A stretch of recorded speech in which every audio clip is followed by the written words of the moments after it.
আমাদের একটা চিত্র দেওয়া আছে যেখানে এ এবং বি তার উপর লম্ব একটা রেখা দেওয়া আছে এবং সি এবং ডি হচ্ছে সেই একটা রেখা। আমাকে বলা হচ্ছে ও এ 4 এবং ওবি হচ্ছে 3।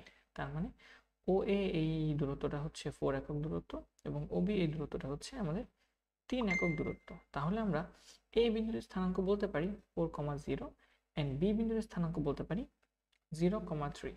তাহলে এই দুই বিন্দুগামী যে সরল রেখা আছে এবি, তার ইকুয়েশন আমরা ইজিলি বের করতে পারবো এবং তার ইকুয়েশন আমাদের আসে, আমরা যদি আমাদের ছেদক আকৃতির ইকুয়েশন কথা চিন্তা করি তাহলে আমাদের ইকুয়েশন হচ্ছে x/a প্লাস y/b। x/a এর মান হচ্ছে আমাদের x অক্ষর খণ্ডিত অংশ 4 প্লাস y/b 3 ইকুয়াল টু 1। এবং এটাকে আমরা সাজিয়ে লিখতে পারি যে 3 4 12 হবে এবং আমরা যদি লসাগু করি তাহলে এখানে 3x plus 4y minus 12 equal to 0। এটা হচ্ছে আমাদের এবি সরলরেখার ইকুয়েশন। ঠিক আছে, এখন এবি সরলরেখার উপর আমাদের ইএফ সরলরেখা হচ্ছে লম্ব। তাহলে এবি সরলরেখার উপর আমরা যদি লম্ব আঁকার চেষ্টা করি বা ইবি সরলরেখার উপর যে এই সরলরেখা আছে ইএফ সরলরেখা, সেই সরলরেখার সমীকরণ যদি আনার চেষ্টা করি, আমরা জানি ইএফ সরলরেখাটা লম্ব এবি, সুতরাং ইএফ সরলরেখার সমীকরণ হবে ইএফ এর সমীকরণ হবে, আমরা একটা ফর্মুলা জানি, সেটা হচ্ছে কোন একটা সরলরেখা দেয়া থাকলে তার উপর লম্ব সরলরেখার ইকুয়েশন যখন বের করা হয় তখন এক্স এবং ওয়াই তাদের কোএফিসিয়েন্টগুলো ইন্টারচেঞ্জ হয়ে যায়, ওয়াই এর কোএফিসিয়েন্ট এক্স এর কাছে এবং এক্স এর কোএফিসিয়েন্ট ওয়াই এর কাছে চলে যায় এবং মাঝখানে একটা মাইনাস চলে আসে। তার মানে আমাদের এখানে হবে 4x মাইনাস 3y। সমীকরণ হচ্ছে 4x minus 3y plus K equal to 0। এবং তারপর সেই সরলরেখাটা যেহেতু 3,3 বিন্দুগামী, আমি চাইলে ইএফ সরলরেখার ইকুয়েশন বের করতে পারি। বাট আমাদের অ্যাকচুয়ালি ইএফ সরলরেখার ইকুয়েশন বের করার দরকার নেই। আমাদের যেটা বের করা দরকার সেটা হচ্ছে এই এফ এবং ডি আমাদের দেয়া আছে। দেখো এফ এবং ডি এই দুটো বিন্দু বের করতে হবে। তাহলেই এই দুটোকে বিন্দুকে ব্যাস ধরে আমরা যে বৃত্ত আঁকবো সেই বৃত্তের ইকুয়েশন আমাদের বের করতে বলা হয়েছে। তাহলে আমরা যদি এই ব্যাসের কথা চিন্তা করি আমরা বলতে পারবো যে এফ বিন্দু দরকার এবং সেই এফ বিন্দুটা আমরা দেখতে পাচ্ছি এবি সরলরেখার উপর যে লম্ব আছে ইএফ সরলরেখা সেই সরলরেখার উপর অবস্থিত। এবং আমরা এটাকে যদি দূরত্ব চিন্তা করি বা এটা একটা ব্যাস বসে যাচ্ছে, তাহলে আমরা যদি অর্ধেক দূরত্ব বের করতে পারি, বাকি অর্ধেক দূরত্ব আমরা জানি যে এই এবি সরলরেখার উপর লম্ব সরলরেখা এবং এই দূরত্ব দূরে এফ বিন্দু অবস্থিত। কোন একটা সরলরেখা থেকে আমরা বলতে পারি যে সরলরেখার উপর যে লম্ব সরলরেখা আছে বা একটা এই সরলরেখার ইকুয়েশন আমরা জেনে গেছি, এই সরলরেখার উপর আমাদের এই দূরত্বে যেই বিন্দুটা আছে সেই বিন্দুর ইকুয়েশন কত। এখন খেয়াল করলে দেখব যে আমরা কিন্তু সরলরেখার ব্যাসার্ধটা বের করতে পারবো বা এই বৃত্তের ব্যাসার্ধটা বের করতে পারবো। সেই বৃত্তের ব্যাসার্ধ কত হবে খেয়াল করলে দেখা যাচ্ছে বৃত্তের ব্যাসার্ধ আসতেছে আমাদের এবি সরলরেখার উপর লম্ব এই যে বা এই 3,3 থেকে এবি সরলরেখা পর্যন্ত যে দূরত্ব সেই লম্ব দূরত্ব, এবং সেই লম্ব দূরত্ব আমরা যদি ডি বের করার চেষ্টা করি, লম্ব দূরত্ব যে আমরা মাঝখানটাকে নাম দিতে পারি যে কোনো একটা কিছু like A B C D E F, আমরা জি নাম দিতে পারি কেন্দ্র, বৃত্তের কেন্দ্র। তাহলে জিই এর দৈর্ঘ্য যদি আমরা বের করার চেষ্টা করি আমরা বলতে পারবো জি এর দৈর্ঘ্য হচ্ছে নিচে হবে রুট ওভার আমাদের যেহেতু এবি থেকে লম্ব দূরত্ব বের করতে চাচ্ছি আমরা, তাহলে এবি এর equation 3 square plus 4 square 3 square plus 4 square and উপরে হচ্ছে এই বিন্দুটাকে বসায় দিতে হবে। তাহলে আমরা বিন্দুটাকে বসায় দিই 3 into 3 plus 4 into 4, 3 into 3 plus 4 into 3 minus 12। So এটা কত আসে এই দূরত্বটা আমাদের এখানে হচ্ছে 3 4 12 মাইনাস 12 কাটাকাটি যাবে 3 আর নিচে হচ্ছে 25 এর যে রুট সেটা। সো আমাদের যে লম্ব দূরত্ব সেই লম্ব দূরত্বের ইকুয়েশন আসতেছে 9/5। এটা হচ্ছে আমাদের জিই এর দৈর্ঘ্য। তাহলে আমরা যদি জি বিন্দুর ইকুয়েশন জেনে থাকি তাহলে কিন্তু এফ বিন্দুর ইকুয়েশনও পেয়ে যাব এবং আমি এই ইএফ সরলরেখার সমীকরণ জানি। তাহলে কোনো একটা সরলরেখার সমীকরণ জানা থাকলে এবং সেই সরলরেখার কোনো একটা নির্দিষ্ট বিন্দু থেকে একটা নির্দিষ্ট দূরত্বে আর দূরত্বে যেই বিন্দুটা আছে সেই এফ বিন্দুর স্থানাঙ্ক বের করা যায়। এবং এক্ষেত্রে আমাদের ইএফ সরলরেখার সমীকরণ দেখতে হয় এবং এক্স এবং ওয়াই এর কোএফিসিয়েন্ট দেখা লাগে। আমরা জানি যদি আমাদের কোনো একটা সরলরেখা এরকম দেয়া থাকে X plus B Y plus C equal to 0 এবং এই সরলরেখার আমরা কোনো একটা পার্টিকুলার বিন্দু থেকে অন্য একটা বিন্দুর দূরে এই সরলরেখার উপর লাইক ধরো x1, y1 বিন্দু থেকে আর একক দূরে যেই নতুন একটা বিন্দু আছে সেই বিন্দুর স্থানাঙ্ক হয়, আমরা ফর্মুলা জানি x1 প্লাস আর cos থিটা, y1 প্লাস আর sin থিটা। এখন এখানে আবার থিটা জানতে হয়, তো এই ফর্মুলাটার যে অনুসিদ্ধান্ত আছে সেই অনুসিদ্ধান্ত থেকে বা cos থিটাকে তুমি যদি ভাঙানোর চেষ্টা করো এ বি চিন্তা করে, তখন সেই cos থিটাকে ভাঙালে এই সরলরেখা থেকে পাওয়া যায় সেটা হচ্ছে দেখতে হয় দুটো সাইন এক্স এবং ওয়াই এর কোএফিসিয়েন্টের সাইন। যদি দুটো সাইন সেম হয় বা বিপরীত হয় তখন দুই রকম নিয়ম। যখন তাদের চিহ্নগুলো ভিন্ন ভিন্ন হবে এ এক্স এবং বি ওয়াই, এ বি এর চিহ্ন ভিন্ন ভিন্ন, তখন আমাদের যে ফর্মুলা আছে সেই ফর্মুলাকে আমাদের অনুসিদ্ধান্তমূলক যে ফর্মুলা সেখানে আমরা লিখতে পারি এক্স বা ওই বিন্দুর স্থানাঙ্ক হবে x1 plus R into modulus of B root over A square plus B square, আর y1 হচ্ছে y1 plus R into sign থিটার জায়গায় হবে modulus of A divided by root over A square plus B square. এটা হচ্ছে অনুসিদ্ধান্ত থেকে কোনো একটা সরলরেখার ইকুয়েশন জানা থাকলে সেই সরলরেখার একটা পার্টিকুলার বিন্দু 3,3 বা x1, y1 বিন্দু থেকে একটা পার্টিকুলার দূরত্বে জিই দূরত্বে, যেহেতু এটা ব্যাসার্ধ, জিই দূরত্বে বা আর দূরত্বে আমাদের যে বিন্দু আছে সেই বিন্দুর স্থানাঙ্ক বের করার ফর্মুলা।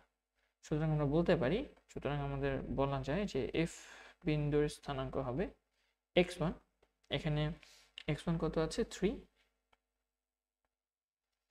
এফ বিন্দুর স্থানাঙ্ক হবে 3 প্লাস আর, এখানে আর এর মান হচ্ছে দৈর্ঘ্যটা, এই যে ব্যাসার্ধ, বৃত্তের ব্যাসার্ধ, এই বৃত্তের ব্যাসার্ধ, তাহলে এটা হচ্ছে 9/5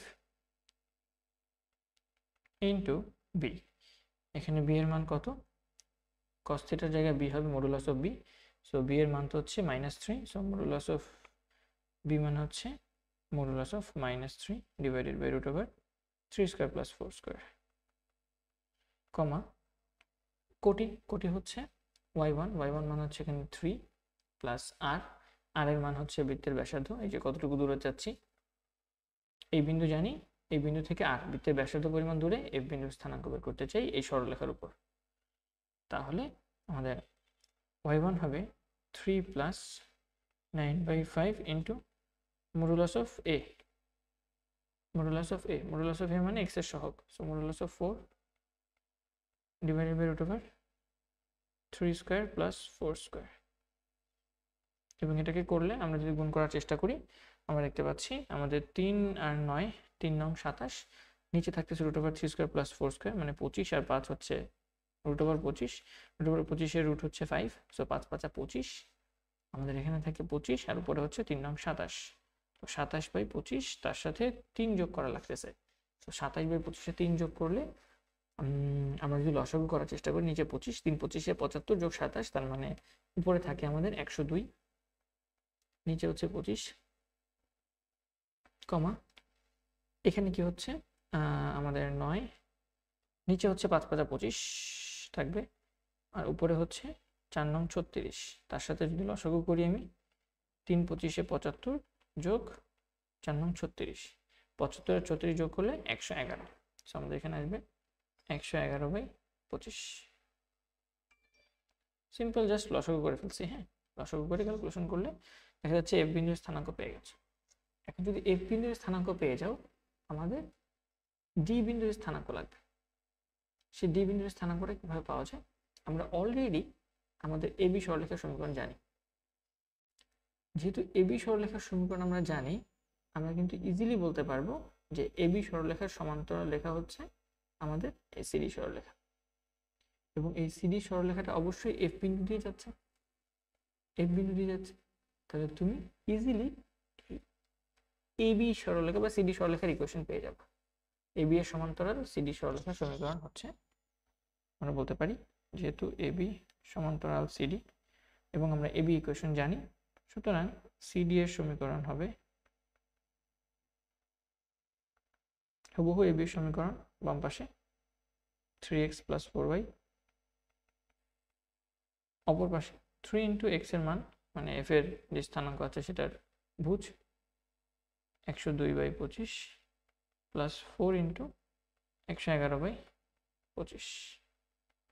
এখন এটিকে সিম্পলিফাই করে যদি লেখার চেষ্টা করো কেমন আসবে, লসাগু করো, ওই পাশে লসাগু করলে 25 আসতেছে, 25 এর লসাগু যদি আমরা করার চেষ্টা করি 25, আমরা বলতে পারবো 25 এর লসাগু করলে এখানে 3 × 102 মানে হচ্ছে আমাদের 306, আর এখানে 4 × 111 মানে 444। সো উপরে আসে 750, নিচে আসে 25। সো 3x + 4y = 25, আর উপরে আসে 750। 25কে 750 দিয়ে ভাগ করা যায়, চাইলে আমরা 30 দিয়ে ভাগ করতে পারি। 25কে 30 দিয়ে গুণ করলে 750 আসে। সো 30 আলটিমেটলি থাকতেছে যেটা, সেটা হচ্ছে 30। সো এটা হচ্ছে আমাদের এই সিডি সরলরেখার ইকুয়েশন 3x + 4y = 30। বাট আমরা চাই ডি বিন্দুর স্থানাঙ্ক, তাহলে এটাকে ছেদক আকৃতিতে নিয়ে যাই। ছেদক আকৃতিতে নিয়ে গেলে x এর নিচে যে অংশটা থাকবে সেটাই হচ্ছে আমাদের যে ডি বিন্দু আছে সেই ডি বিন্দুর স্থানাঙ্ক। তাহলে এটাকে উভয় পক্ষকে 30 দিয়ে ভাগ করে দেওয়ার চেষ্টা করি, তাহলে আমাদের যেটা থাকে x/10 প্লাস আমাদের y/30/4, যেটাকে ভাগ করলে আমাদের 2 দিয়ে কাটলে 15/2 আসে, = 1। তার মানে আমাদের ডি বিন্দুর স্থানাঙ্ক, সুতরাং আমরা বলতে পারি আমাদের যে ডি বিন্দুর স্থানাঙ্ক হবে সেটা হচ্ছে যে x অক্ষের খণ্ডিত অংশ 10,0। তাহলে ডি বিন্দুর স্থানাঙ্ক হচ্ছে 10,0। আর একবার ডি বিন্দু যদি পেয়ে যাই তখন তো জাস্ট আমাদের সিম্পলি সি আর ডি কে প্রান্তবিন্দু, এফ আর ডি কে প্রান্তবিন্দু ধরে একটা বৃত্তের ইকুয়েশন কল্পনা করতে হবে। তাহলে এফ আর ডি কে যদি আমরা প্রান্তবিন্দু ধরার চেষ্টা করি এবং একটা বৃত্ত আঁকার চেষ্টা করি, তাহলে সেই বৃত্তটা দেখতে অনেকটা এরকম হবে। যদি এটা ডিম্বাকার হয়ে গেছে, আমি একটা বৃত্ত আঁকার চেষ্টা করি। ওকে, সো হোপফুলি বৃত্তটা দেখতে আমাদের এরকম হবে। এবং আমরা জানি কোনো বৃত্তের প্রান্তবিন্দু, ব্যাসের প্রান্তবিন্দুর স্থানাঙ্ক যদি জানা থাকে, তাহলে সেই বৃত্তের ইকুয়েশন হচ্ছে x - x1 × x - x2 + y - y1 × y - y2। সুতরাং এফ ও ডি কে ব্যাস ধরে বৃত্তের সমীকরণ ফর্মুলা হচ্ছে x - x1, এখানে x1 y1 হচ্ছে f চিন্তা করো, আর x2 y2 হচ্ছে d। তাহলে x - x1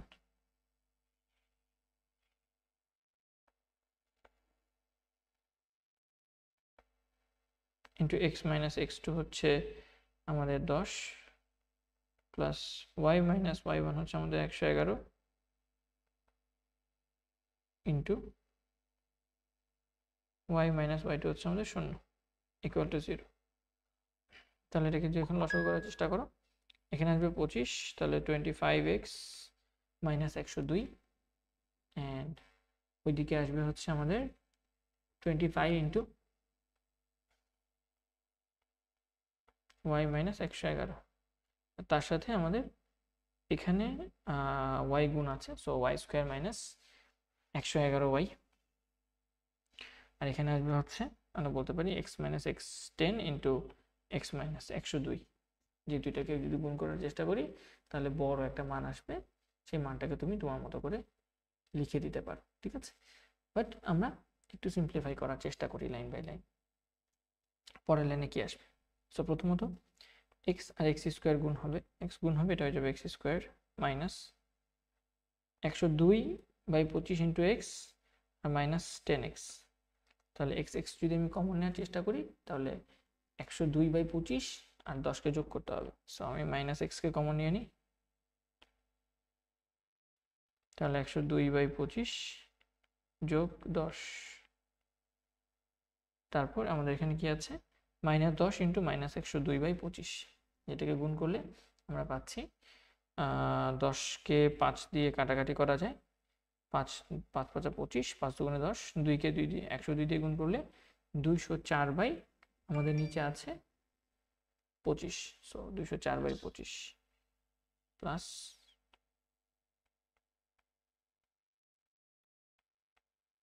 প্লাস আমাদের এখানে কি থাকবে y into y square minus 111y/25 equal to 0। এবং যেখান থেকে আমরা যদি সিম্পলিফাই করার চেষ্টা করি এবং লসাগু করার চেষ্টা করি, প্রথমত সিম্পলিফাই করতে পারি, আবার দ্বিতীয়ত এখানে 25 আছে, আমরা এই দুইটা দিয়ে একদম পুরো জিনিসটাকে লসাগু করে দিতে পারি 25 দিয়ে, এবং তারপরে এই 25 এবং ওই পাশে শূন্য যেহেতু আছে, 25 শূন্য গুণ হয়ে শূন্য হয়ে যাবে, এ পাশে থাকবে কি 25x², তারপর আমাদের এখানে কত থাকতেছে 110, আর এই 102 আর হচ্ছে 10, এটাকে যোগ করলে নিচে হচ্ছে 25, সো 102 যোগ 25 ইন্টু 10 মানে 250, সো টোটাল আমাদের আসতেছে 352 মাইনাস 352x, তারপর আমাদের কত আসতেছে প্লাস 25y²,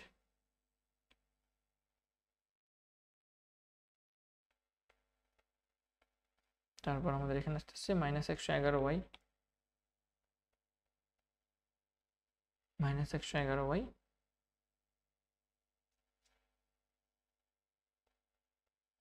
অ্যান্ড ফাইনাল আমাদের থাকতেছে 204, রাইট, জাস্ট 204, আর তো কোনো কনস্ট্যান্ট রাশি নাই, সো 204 থাকতেছে। এটাই হচ্ছে আমাদের কাঙ্ক্ষিত ইকুয়েশন। তুমি এটাকে আরেকটু সাজায় লিখতে পারো, বাট হোপফুলি এখানে যা ছিল তাই হবে। আর আমাদের কি কোনো মান বেশি লিখেছি কম লিখেছি, আমরা যদি এই দুইটাকে গুণ করার চেষ্টা করতাম তখন কি আসতো 10, সো 10কে 102 দিয়ে গুণ করলে 1020 আসতো, তাকে আবার 25 দিয়ে আমাদের ভাগ করতে হতো, সো 1020 থাকা উচিত, রাইট। বা আমরা যেটা করছি সেটা হচ্ছে 10কে 2 দিয়ে কাটছি আর 5কে 25 দিয়ে কাটছি, 5 5 25, 5 দুগুণে 10, আর এই 2 আর 102 গুণ হয়ে আমাদের 204 হয়ে গেছে, আর নিচে ছিল আমাদের 5, সো 204/5, এবার আমাদের তো 25 দরকার, সো তুমি এখানে যেটা করো সেটা হচ্ছে আমরা যেহেতু 25 দিয়ে লসাগু করবো সবগুলোকে, 25 দিয়ে লসাগু করতে হলে 25 রেখে দাও, আমরা এখানে কাটাকাটি করছিলাম আসলে, হ্যাঁ, সো আমরা এখানে যেটা করি সেটা হচ্ছে 25কে রেখে দিই আর 25কে রেখে দিই, আর হচ্ছে 10কে 102 দিয়ে গুণ করি মানে 1020, সেটা হয়ে যাবে 1020, সো প্লাস 1020, আর কি কিছু আছে, হোপফুলি আর কিছু নাই, সো 1020 ইকুয়াল টু 0 উত্তর আসার কথা, ইয়েস 1020 উত্তর আসার কথা, আমাদের এখানে আসবে হচ্ছে 1020। এটা হচ্ছে আমাদের কাঙ্ক্ষিত ইকুয়েশন। তুমি এটিকে আরেকটু সাজায় গোছায় লিখতে পারো, বাট আমার এখানে জায়গা ছিল না, যার কারণে আর ডিটেলস দেখাচ্ছি না, বাট আমার মনে হয় একটু সাইডে নিয়ে আসা লাগবে কারণ দেখা যাচ্ছে না একদম।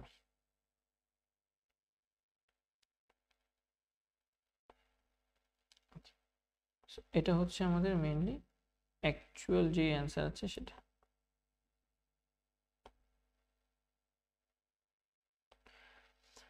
হোপফুলি আমরা এটা বুঝতে পেরেছি। ধন্যবাদ সবাই।